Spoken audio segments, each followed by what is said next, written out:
So then, if you were able to play like that enough, and you understand that feelings and emotions are the end product of experience, then you could literally teach your body or instruct it to be ahead of the experience just by you deciding that you don't need a reason in your external world to feel joy, to feel gratitude, to feel possibility, to feel inspired.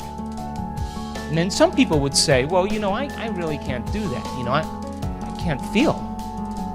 And I would say to them, the only reason you can't feel is because you're too memorized into an emotion that's defined you as an identity, as a somebody. The process of creation requires you becoming a nobody. Because the moment you forget about you, there's a physiological change that takes place in the brain, where finally the hindbrain, with all of its survival, stressful emotions, is turned off, and the forebrain is looking at all those possibilities and potentials, because the emotions that are created from the forebrain are joy, and you begin to see a new landscape, a new horizon. Can't do it from the old self, though, because the old self is connected to those old emotions. So if you understand even the smallest bit about this, then you would say then the only person that I'm actually affecting by living by these emotions is me. The judgment that I have and the emotions or the hatred that I live by, or the guilt or the fear, those emotions are signaling the same gene in the same way. And my body thinks it's in a very, very stressful situation in my life. And it could be fine. But your body becomes conditioned so well that it memorizes it better than the conscious mind. Now we're in trouble. Because then the only solution for that is to take medication to sedate the body or stimulate the body. The only solution is to go shopping and spend a lot of money so the feeling goes away, or to gamble, or to get on a computer and play games just so that you don't have to feel. But if you pay attention to that feeling and you realize that you've trained your body, the animal, to anticipate so much in the future that it's racing to it, or you begin to realize that you've reviewed your life so many times in analysis that you produce the same emotions that create hopelessness and powerlessness for the body. That's what our life has become. So we have to find something outside of us to make those feelings go away. At the end of our life, we realize then that none of that meant anything. When you sit down and you say, there's got to be something else, and all of the resources that are available are right within me. Because there's a part of us that knows better all the time. Do you know what I mean? We know better all the time. And that voice gets softer and softer as we get older, because we become more distracted by the external world. And we start to rationalize with that conscience that says, you better change, you better take care of this. And then you go on in spite of it, or we go on in spite of it. And so what happens? There's disease, there's loss, there's breakdown in your life.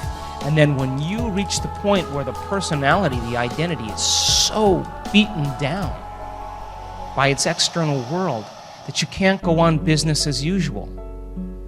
And that's when people have the catharsis of personal change.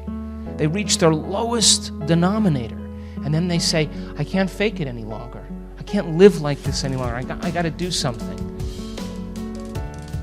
And so if we live by these limited emotions that push the genetic buttons that create disease, and you understand that just even from a theoretical standpoint, would you like to wait for your life heads for that genetic potential, or can you choose yourself every morning, like a work in progress, like a work of art, to experiment with life and raise your energy and maintain it, independent of the environment? And if you're so bold enough to do that, to maintain it, something should show up differently in your world. That's the law. And it should come in a way that blows your doors off, that leaves you surprised. I forgot I was in Canada. Jeez. I was in New York, what was it, 2 weeks ago? I was in New York 2 weeks ago, and the audience, and I start talking 2 minutes, and someone's like, "Hey, blah, blah." I start answering the lady's question, then I start talking. Another lady, finally I said, "Oh God, I'm in New York. I forgot." "Shut up." Okay, anyway.